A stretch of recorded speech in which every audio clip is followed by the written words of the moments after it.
So I have time stretched all of the guitar and vocal parts. I obviously can't move anything around because everything has to be frozen on here, which basically just converts it to audio, just allows my computer to run. But these are all the points that I've used to stretch it on. And this goes on throughout the entire track. That's not the finish, that's just the first clip. So as you can see, I've chopped all of the best bits together to try and make it sound as good as it possibly can. And you can hear I've blended them through so that obviously there's no audible change.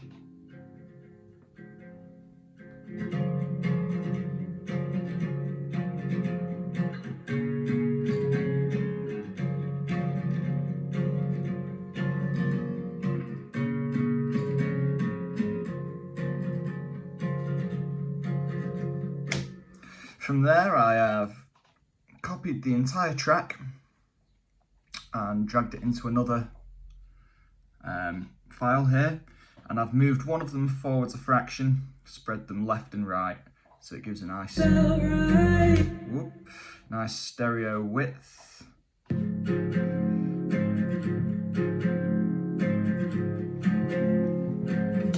Let's just go through what processing has been done. So we've got an EQ, 3 layers of compression. I quite like using 3 layers because it allows it to be a bit more sort of gradual. It attends to the entire range rather than just squashing the stuff at the very top. So I feel like it's less audible, but it has more of an effect.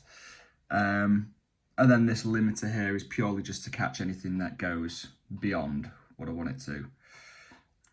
And then here we have an overdrive, which I believe is actually switched off.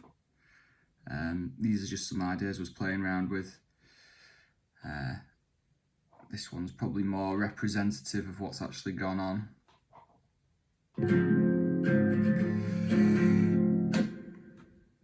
And then I've got this delay, which I've used to spread it.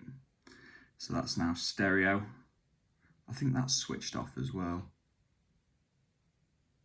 Not all of this is in use, but I can't actually see what's doing what until I unfreeze it. And then we've got the vocal here. So for the first time in a long time, lose yourself sinking to the sunlight. Again, 3 layers of compression, an EQ and a gate just to get rid of any noise. That's all it really needed to begin with. And then I've just tried to add some other instruments. So I've tried this violin. This is just laid over the top.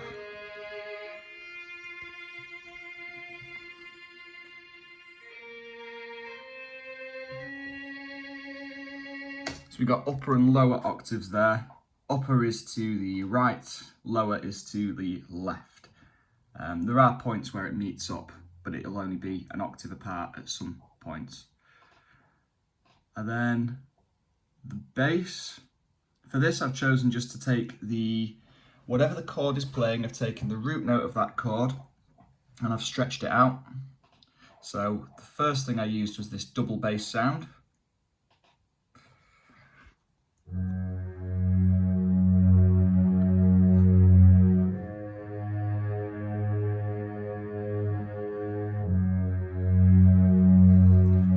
And then when the track fully kicks in, I've layered that with a sub, which you're unlikely to hear on the phone. Yeah, it's very unlikely that you're going to be able to hear that. But it really does fill out the track quite a lot. And then because I've time stretched everything, I've been able to put this shaker in. So we've just got... So let's give you an example of how that sounds. You'll be just fine. You'll be just fine.